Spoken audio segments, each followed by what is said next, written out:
नमस्कार, मी विद्या शेळके. आज आहे आमच्या बचत गटाची मीटिंग आणि हळदी कुंक दोनोही साथ में था. सॉरी, दोन्ही English Hindi sorry Hindi Marathi mix झाली, पण दोन्ही सोबत होतं. मग मी मुलुंडला आले. डम्पिंग रोडवरनं माझ्या मैत्रिणी घेतल्या.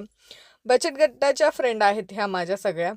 आणि आम्हाला जायचं होतं घाटकोपरला कोणाकडे तर अरुणाकडे जायच्या आधी आम्हाला बचत गटाच्या तर्फे त्यांच्या अरुणाच्या मैत्रिणींना आमच्या मैत्रिणींना सगळ्यांना घ्यायचे होते वाण.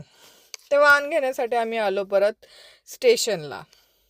स्टेशनला आलो आणि दुकानातून म्हटलं काय काय वाण घ्यायचे ते ठरवूया.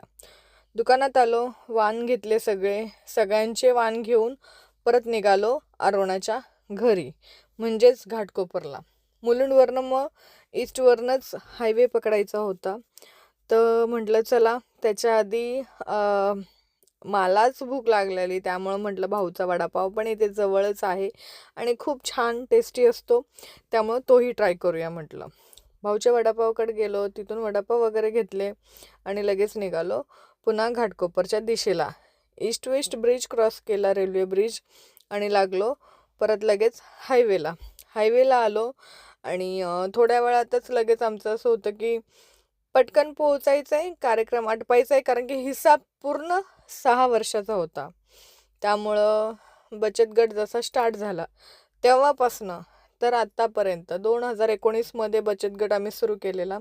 त्या बचत गटाचा सगळा हिसाब आज होणार होता. बिचाऱ्या माझ्या मैत्रिणी सगळ्यांची चालू होती तक किती वेळ लागतो, ट्रॉफिक लागते का काय.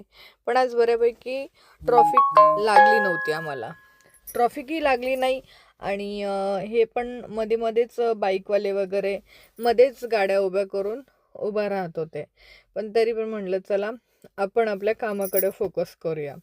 सगळ्या गोष्टी इग्नोर करून हायवेला इतका हे होतं की खरंच ट्रॉफिक लागते का काय आणि मला सरळ जायचं होतं, पण मी सर्व्हिस रोड घेतला. त्यानंतर अरुणाला लोकेशन मागितलं आणि फायनली तिच्या लोकेशनवर पोहोचले आणि मग निघाले तिच्या फ्लॅटकडे. हे आहे क्वार्टर्स. अरुणाचे हजबंड पोलीसमध्ये आहेत, त्यामुळं ती क्वार्टर्समध्ये राहते गेल्या 2-2.5 वर्षापासून. त्यानंतर आम्ही सगळ्यांनी तयारी केली. बचत गटाचा हिसाब वगैरे अर्धा ठेवला, अर्धा नंतर करू म्हटलं. तिच्याही मैत्रिणी आलेल्या होत्या, त्या सगळ्या मैत्रिणींना वाण वगैरे वाटले. छानपैकी आम्ही फोटो वगैरे काढले, रील्स बनवल्या, सगळ्यांनी ग्रुप फोटो काढले, परत जेवणं केले आणि खूप छान अशी बिर्याणी तिच्या बहिणीने बनवलेली. त्यामुळं व्हिडिओ आवडला असेल तर लाईक आणि शेअर नक्की करा. धन्यवाद.